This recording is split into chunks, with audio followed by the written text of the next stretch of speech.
I laid out the rocks where I want them to be placed, and then I'm going to super glue them down.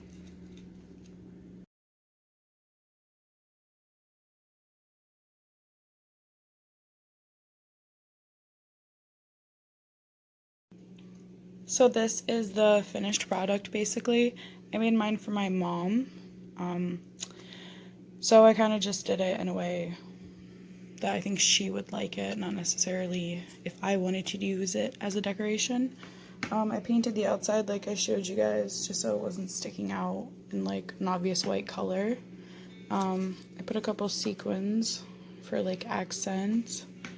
That's basically it. The foam cylinders, whatever they're called, I got those at the dollar store and the moss at the dollar store. So that was $2. I had the stones, but if you don't, you can go outside and get them for free.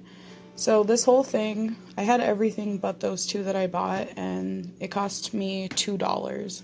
If you were to do what I did, you would need paint, a glue gun, or even just super glue, some type of adhesive, paintbrushes.